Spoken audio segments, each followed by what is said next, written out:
ये कहानी एक ऐसे लड़के की है जिसके पास खास किस्म की पावर्स थी। इसका नाम डोंगसू था। वो अपना ही गाना कंपोज किया हुआ जो उसने खुद बनाया था गुनगुनाता हुआ बस स्टेशन पर जा रहा था। तभी कुछ लोग आते हैं और उसको उठाकर ले जाते हैं। ये दरअसल लोगों को अगवा करके उनके जिस्म के हिस्सों को बेचा करते थे। वो डोंगसू को उठाकर एक डॉक्टर के पास ले आए थे, जहाँ पर वो डॉक्टर सर्जन उसके जिस्म के सभी हिस्सों को निकाल लेता है। डोंगसू तकरीबन मर चुका था, मगर हैरानी वाली बात ये थी फिर भी वो ये सब करता हुआ डॉक्टर को देख रहा था। डॉक्टर ने उसकी दोनों आंखें निकालकर ट्रे में रख दी थी और खुद फोन पर बात करने चला जाता है। उधर ही हम देख पाते हैं डोंगसू के जिस्म से कुछ अजीब से टेंटिकल्स बाहर आते हैं और उसका सारा जिस्म ठीक होने लगता है। डॉक्टर उसे देखकर बहुत ज्यादा डर गया था, क्योंकि डोंगसू ने खुद ही अपनी आँख को उठाकर लगा लिया था। जैसे ही वो अपनी दूसरी आँख को वहाँ पर ढूंढता है, डॉक्टर वहाँ पर गुंडों को बुला लेता है, जिससे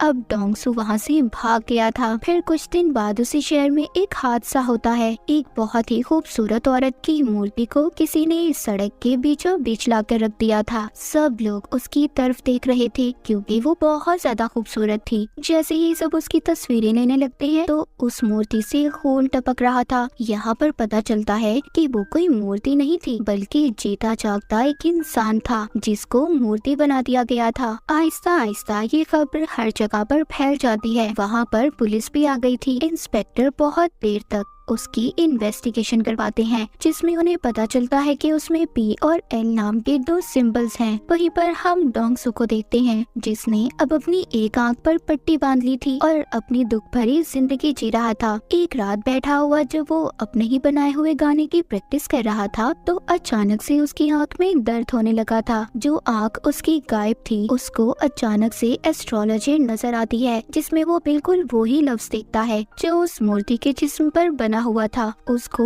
और भी बहुत सारी चीजें नजर आती हैं, जिससे ये पता चलता है कि डोंगसू की आंख किसी दूसरे आदमी के पास है। तभी डोंगसू ये सब देख पा रहा था जो वो आदमी कर रहा था। अगले दिन डोंगसू अपने काम पर जाता है जो एक कबाड़ खाना था। तभी वहाँ पर कुछ लोग आते हैं जो उसके दोस्त को बहुत मार रहे थे। डोंगसू अपने दोस्त की मदद करने की कोशिश करता है, पर बेचारा खुद ही मार खा लेता है। उन्हीं में से एक आदमी डोंगसू को मारने के लिए चाकू निकालता है, पर डोंगसू उससे लड़ाई करता है और इसी उसमें बेचारे डोंगसू का कान कट जाता है, जो कि जमीन पर गिर गया था। ये देखकर सभी वहाँ से भाग जाते हैं। अब जैसे ही वो वहाँ से जाते हैं, डोंगसू अपना कान उठाकर अपनी अजीब खास किस्म की पावर्स ताकत से अपने कान को जोड़ लेता है। उधर ही वो लोग भी अब डोंगसू को ढूंढ रहे थे जो जिस्म के हिस्से बेचा करते थे। उन्हें पता चल चुका था कि डोंगसू का जिस्म और उसका एक एक हिस्सा बहुत खास है, क्योंकि उसे जितना भी जख्मी कर लो, काट लो, वो खुद ही जुड़कर ठीक हो जाता है। और ऐसे जिस्म की मार्केट में लाखों करोड़ों में कीमत है। लड़ाई खत्म होने के बाद डोंगसू अपने घर जाता है, जहाँ बैठा वो अपने गाने की प्रैक्टिस कर रहा था, मगर उसको गाने के लिरिक्स सही तरह से याद नहीं थी। वो दोबारा से सुनकर प्रैक्टिस करने लगता है। तभी उसको विजन, एक ख्याल आता है। उसको उसी आदमी का ख्याल आ रहा था जिसके पास डोंगसू की दूसरी आँख थी। वो भी बैठा उसी का गाना सुन रहा था। तभी डोंगसू की आँख में दर्द होने लगता है, जिसके बाद डोंगसू ये फैसला करता है कि वहीं पर तो बाना जाएगा जहाँ पर उसे ले जाया गया था और अपनी आँख को ढूंढ लेगा। मगर वो लोग उसको पहचान लेते हैं जो उसके पीछे पड़े थे। वो उसको पकड़ने की कोशिश करते हैं। वो उनसे बचकर भाग रहा था, पर तभी उधर ली नाम की लड़की आकर उसे बचा लेती है। ली कहती है, मैं जानती हूँ तुम डोंगसू ही हो ना। जिसके बाद वो उसकी टांग पर अपना चाकू निकालकर एक कट मारती है और वो देखते ही देखते खुद ही ठीक हो जाता है। डोंगसू ली से बचकर वहाँ से भाग जाता है। इसके बाद डोंगसू के ख्यालों में हमें एक किताब को दिखाया जाता है, जिसमें लोगों को मारकर उनका पुतला बनाने के बारे में सब कुछ लिखा हुआ था, जिससे ये बात तो साफ थी कि डोंगसू की आंख जिस इंसान के पास थी वो लोगों को मारकर उनका पुतला बनाकर उन्हें शहर में खड़ा कर देता था। फिर हम एक लड़की को देखते हैं जो डोंगसू का गाना सुनते अपने ऑफिस जा रही थी, क्योंकि वो गाना अब काफी ज्यादा वायरल हो चुका था। वो जाकर देखती है तो शहर में एक और पुतला खड़ा था जिसका अभी अभी खून किया गया था। ये सारी बातें अपने दोस्त को बताती है जिसका नाम मिस्टर जिन था, पर वो आदतों से बिल्कुल भी अच्छा नहीं था, मगर ये लड़की उसको पसंद करती थी। ये लड़की लड़की मिस्टर जिन के सामने डोंगसू का गाना गुनगुनाती है। तभी उसकी आंखों में दर्द होने लगता है और उधर डोंगसू की आंखों में भी दर्द हो रहा था। अब ये बात तो यहीं पर क्लियर हो जाती है कि डोंगसू की दूसरी आंख जिस इंसान के पास थी वो मिस्टर जिन था और वही था जो शहर में सभी लोगों का कत्ल कर रहा था। और यहाँ पर ये भी पता चलता है कि डोंगसू की दोनों आंखें उसके गाने को पहचानती थी, इसीलिए जब भी वो बजता था उसकी आंखें आपस में जुड़ने की कोशिश करती थी, तभी उसे दर्द होता था। एक दिन वो अपने ख्यालों में एक लफ्ज लिखा हुआ देखता है जो कॉप्स आर्ट था। वो जब उसको इंटरनेट पर सर्च करता है तो उसे पता चल गया था कि शहर में जितने भी कत्ल हो रहे हैं वो कातिल उनको मार कर स्टैचू मूर्ति में बदल देता है और वो कोई और नहीं बल्कि मिस्टर जिन है। अब इस बात को पता करने अगले दिन उस लड़की के पास जाता है जो मिस्टर जिन की दोस्त थी। ये उसको देखकर पहचान लेता है क्योंकि इस लड़के को इसने अपने ख्याल में देखा था। ये उसे पूछता है कि कल तुम जिस आदमी के साथ थी वो कौन था। वो लड़की इसको कुछ भी नहीं बताती और डर कर चली जाती है। उसे ऐसा लग रहा था कि ये उसको छेड़ रहा है। अब डोंगसू किसी बात के बारे में भी नहीं जानता था। उसको तो ये भी नहीं पता था कि कातिल दिखता कैसा है। डोंगसू अब एक एस्ट्रोलॉजर के पास जाता है और उसको उन सिंबल्स जो उसने देखे थे और उन तारीखों के बारे में बताता है जब खून हुए थे। एस्ट्रोलॉजर उसको बताती है कि सब आपस में जुड़ी हुई चीजें हैं, इन सब को मिलाकर कल की तारीख भी मिलती जुलती है। मतलब डोंगसू ये बात तो समझ गया था कि कल भी खून होने वाला है, पर कब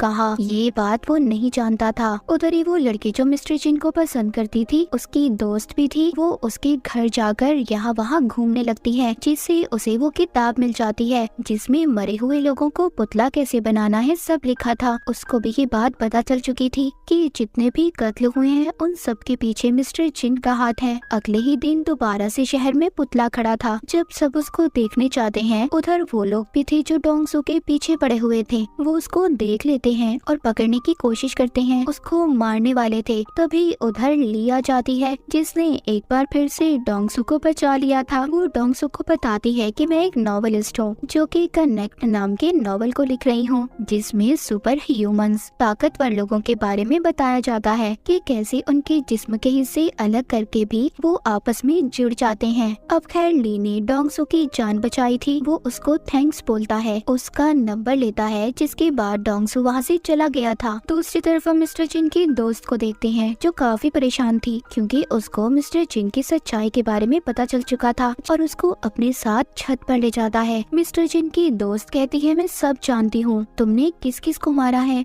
और उन सभी पुतलों के बारे में भी। जब ये बातें वो बता रही थी तभी वो आदमी आकर चुपचाप इनकी बातें सुन लेता है जिसको पहले ये सब बता रही थी। उसका फोन बच जाता है जिससे मिस्टर जिन उसको देख लेता है, उसको पकड़कर बहुत ही बेरहमी से मारता है और फिर उसे नीचे गिरा देता है। मिस्टर जिन की दोस्त भी ये सब देखकर बेहोश हो गई थी।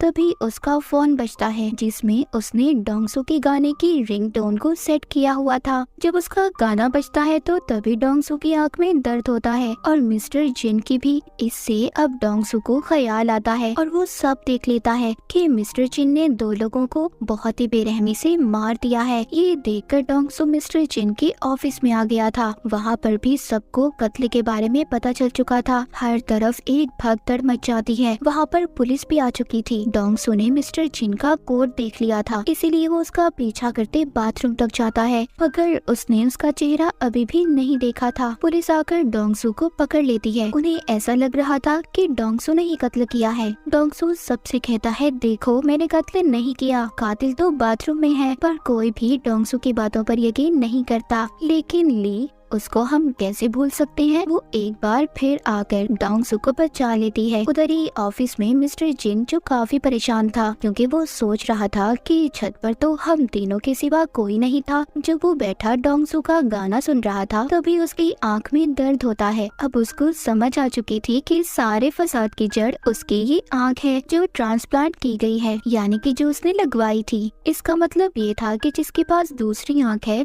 वो सब देख सकता है जो मिस्टर जिन कर रहा था। एक दिन डोंगसू ली को अपने घर लेकर जाता है और उसे सब कुछ बताता है। वो शुरू अपने बचपन से करता है कि कैसे वो एक दफा पेड़ से गिर गया था, उसकी टांग टूट गई थी, मगर वो खुद को ठीक हो गई, जिस वजह से मेरे सभी दोस्त मुझे मॉन्स्टर बुलाने लगे और मेरे घर वालों ने भी मेरा साथ छोड़ दिया। उस रात के बारे में भी बताता है जब इसको अगवा करके कुछ लोग ले गए थे और उन्होंने उसकी आँख को निकाल लिया, जो मिस्टर जिन के पास है और वही है जो शहर में सबको मार रहा है। बस मैं उसको पकड़वाना चाहता हूँ, पर मैं उसके बारे में कुछ भी नहीं जानता। ली सब बातें सुनकर हैरान हो गई थी। वो कहती है तुम परेशान मत हो, मैं तुम्हारा साथ दूंगी, और उसको एक चश्मा भी लगाती है। कहती है इससे तुम्हारा कोई मजाक नहीं बनाएगा और ना ही लोग तुम्हें पहचान पाएंगे। जब वो मार्केट में कुछ लेने जाते हैं तो उधर डोंगसू के पोस्टर लगे हुए थे। पुलिस उसको ढूंढ रही थी, लेकिन अचानक से उसकी आँख में दर्द होने लगता है।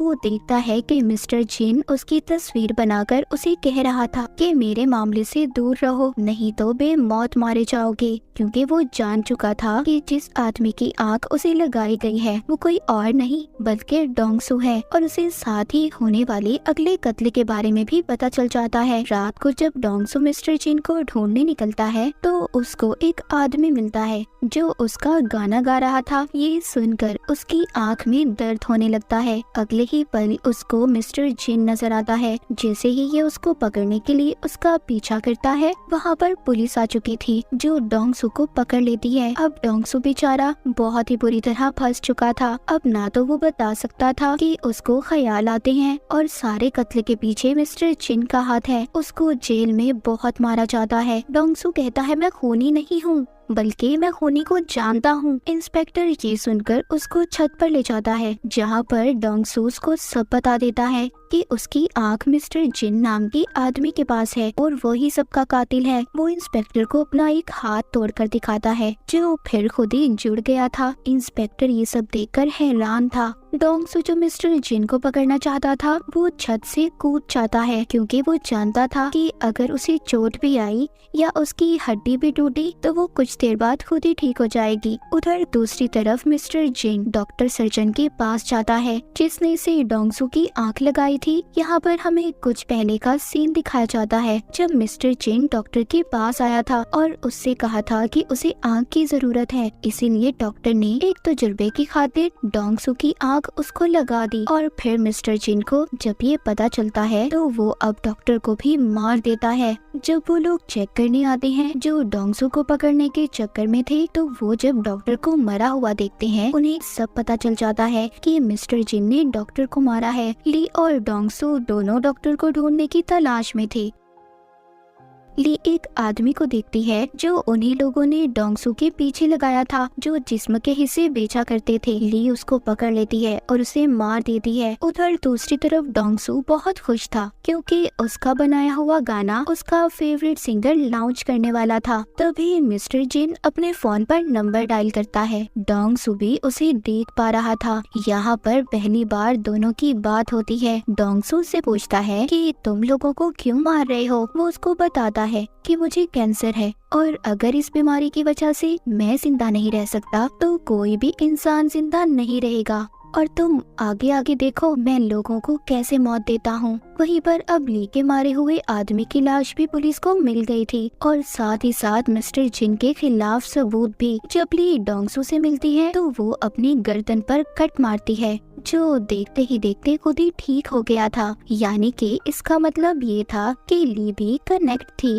वो कहती है शायद हम जैसे और भी लोग होंगे। दूसरी तरफ मिस्टर जिन डोंगसू जैसा बनकर उसी सिंगर के पास चला जाता है जिसने डोंगसू को बुलाया था। उस सिंगर को वो मार कर अगवा कर लेता है और साथ ही डोंगसू को धमकी देता है कि अगर रात तक वो उसके पास नहीं आया तो वो सिंगर को मार देगा। पर वो लोग डोंगसू को पकड़ लेते हैं जो उसके पीछे पड़े थे, जो ऑर्गन्स यानी कि जिस्म के हिस्सों को बेचा करते थे। ली उसे कहती है तुम जाओ, इन्हें मैं संभाल लूंगी। ली उन गुंडों का का मुकाबला करती है, पर जब एक आदमी उसके चेहरे पर कट मारता है जो खुद ही ठीक होने लगता है। ये देखकर वो लोग बहुत खुश हो गए थे कि पहले तो सिर्फ वो डोंगसू ही था, पर अब ये लड़के भी जिन्हें बेचकर ये बहुत सारे पैसे कमा सकते थे। लेकिन देखते ही देखते ली उन पर भारी पड़ रही थी और वहाँ से भाग जाती है। उधर पुलिस को भी मिस्टर जिन के खिलाफ सारे सबूत मिल चुके थे। उनको पता चल चुका था कि मिस्टर जिन डोंगसू बनकर घूम रहा है। डोंगसू भी उस जगह पर पहुँच गया था जहाँ पर मिस्टर जिन ने उसे बुलाया था। वो ये बात भी जानता था कि मिस्टर जिन को लड़ना नहीं आता, वो तो सिर्फ लोगों के डर का फायदा उठाकर उन्हें मारता है। तभी मिस्टर जिन आकर उधर गैस छोड़ देता है, जिससे डोंगसू बेहोश हो गया था।